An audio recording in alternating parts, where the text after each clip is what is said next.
This year, I'm making it my mission to allow myself to enjoy autumn. This is a goal of mine because I don't want to live my life only enjoying the spring and the summer months and Christmas. I want to be able to find that inner joy and happiness regardless of the season. So if you're someone who dreads the darker days and the colder months and wants to reframe that for yourself, then keep watching this video because I'm going to share my thoughts about the autumn season and the things that I'm doing to reframe that so that I can enjoy every season of the year.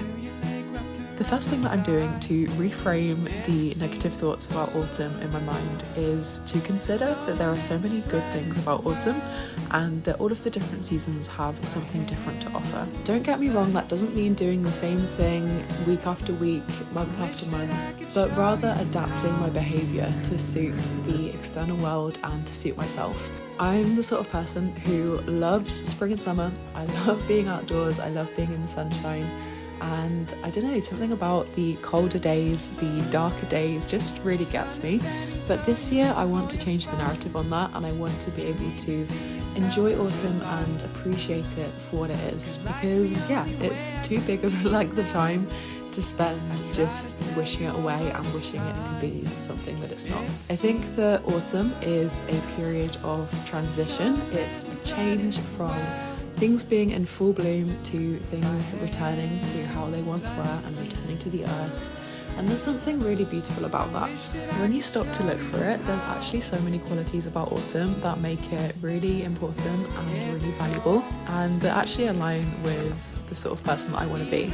I think that autumn is a period of reflection, of recovery and rest. It's also a period of harvest and letting yourself enjoy the outcomes and the results of your efforts from the rest of the year.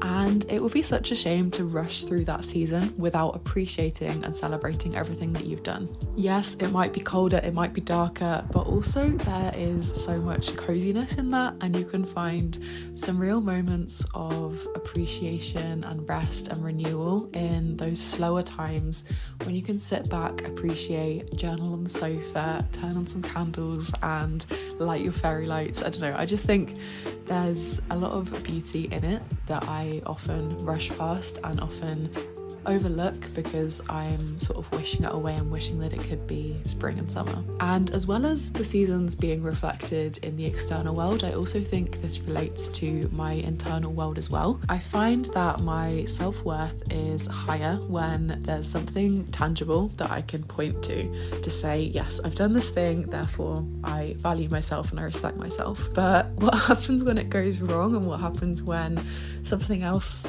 that's out of your control happens that means the result is not what you intended? Does that mean that your self-worth should decrease as a result of that? Like, no, I don't believe that, but that's sort of what goes on the inside. And I definitely have this long-held belief that you need to be productive and you need to be doing something and you need to be of use to others in order to live a good life and in order to be a good person and to have that sort of self-worth. But I'm trying to teach myself that self-worth should be something independent from your output. Yes, it's great to feel confident in your abilities and to practice different things, to get outside of your comfort zone and to expand what you're capable of.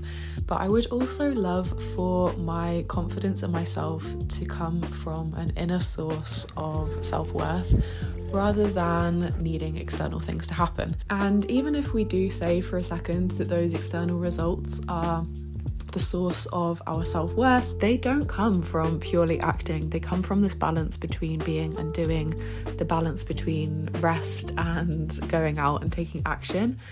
And it would be silly to overlook that part of the cycle. The spring and the summer is where we get the growth and the results coming in, and the autumn and the winter are where we let go of what we don't need anymore and rest.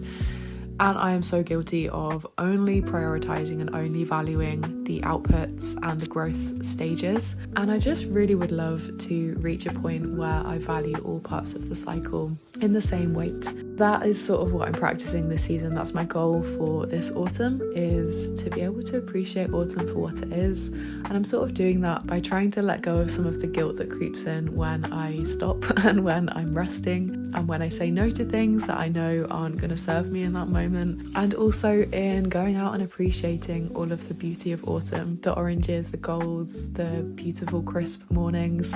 There's so much to appreciate and value. Maybe for you it's the candles and the fairy lights and the cozy nights under blankets watching films.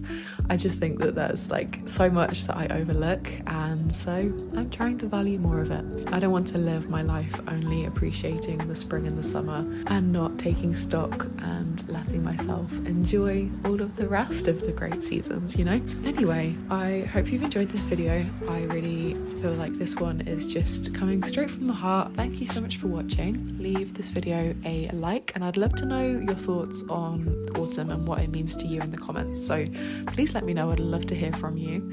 This month I'm doing a challenge where I'm trying to put out 2 videos a week, which is definitely a challenge, but I hope that you'll stick around and subscribe for future videos to come. Thank you so much, and if you did enjoy this one, you might like my previous video where I'm writing a letter to my future self in a year's time and seeing what I would love to happen in the next year. Thank you so much for watching, and I'll see you in the next one. Bye!